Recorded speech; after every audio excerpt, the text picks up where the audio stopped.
Na festa do fim de semana, só rolê bom. Ela chega e hello NEET aspirants. तो कैसे चल रही है आप लोगों की पढ़ाई? तो फर्स्ट एक रिवीजन लेते हैं इंपॉर्टेंट डायग्राम्स का, जो कि नीट कॉन्सेप्ट से बहुत ज़्यादा इंपॉर्टेंट है, क्योंकि अगर कॉन्सेप्ट क्लियर नहीं तो एग्जाम क्लियर नहीं।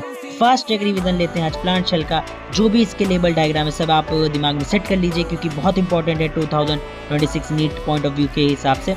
तो देख लीजिए जो भी rough endoplasmic reticulum, microtubules, cell wall जो है, और जो इंपॉर्टेंट पॉइंट्स देखते हैं यहाँ पे हम, plastids are present, lack centrosome and centrioles, और जो वैक्यूल्स होता है इसका लार्जर देन एनिमल शेल्स होता है। राइबोसोम तो हमको सबको पता है प्रोटीन फैक्ट्री होती है।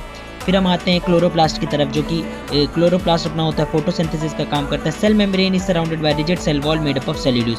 अब हम आते हैं, तो अब हम देखते हैं दूसरा सबसे इंपॉर्टेंट डायग्राम जो है हमारा एनिमल शेल का। तो ये भी बहुत इंपॉर्टेंट है, इसको भी हमें दिमाग में सेट कर लेना है। प्रीवियसली भी आस्क हो चुका है बहुत बार और इस बार भी हो सकता है, और इसके कुछ लेबलिंग आप हमेशा दिमाग में याद रखें, जैसे कि सेंट्रियोल प्रेजेंट होता है इसमें, सेंट्रोसोम भी। कुछ इंपॉर्टेंट पॉइंट देखते हैं, जैसे कि प्लाज्मा मेम्ब्रेन यहाँ पे आउटर लेयर होती है, और प्लाज्मा मेम्ब्रेन की स्टडी के लिए आरबीसी सेल सबसे बेस्ट होते हैं, ये याद रखिएगा। Mitochondria powerhouse the cell आपको पता ही होगा। Cytoplasm main arena for cellular activity, ये भी आपको पता ही होगा। अब अपन देखते हैं जैसे कि गोल्जी एपिथेलियम है, वो स्मूथ एंडोप्लाज्मिक रेटिकुलम के थ्रू फॉर्म होता है। जेनेटिक मटेरियल अपना न्यूक्लियस हो गया। कुछ और इंपॉर्टेंट पॉइंट्स देखते हैं अपन, जो कि बहुत इंपॉर्टेंट है प्लांट और एनिमल शेल के हिसाब से, जैसे कि animal cells are generally smaller than plant cells, ये याद रखना है। Cell wall is absent in animal shells.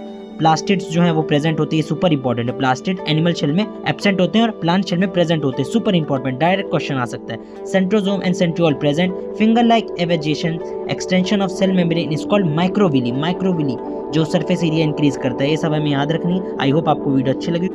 Thank you. अगर आपको वीडियो अच्छी लगी तो लाइक करें, चैनल को सब्सक्राइब करें, और अगर आपको फ्री पीडीएफ नोट चाहिए तो अब मेंशन इंस्टाग्राम आईडी पे हमें डीएम करें। Thank you.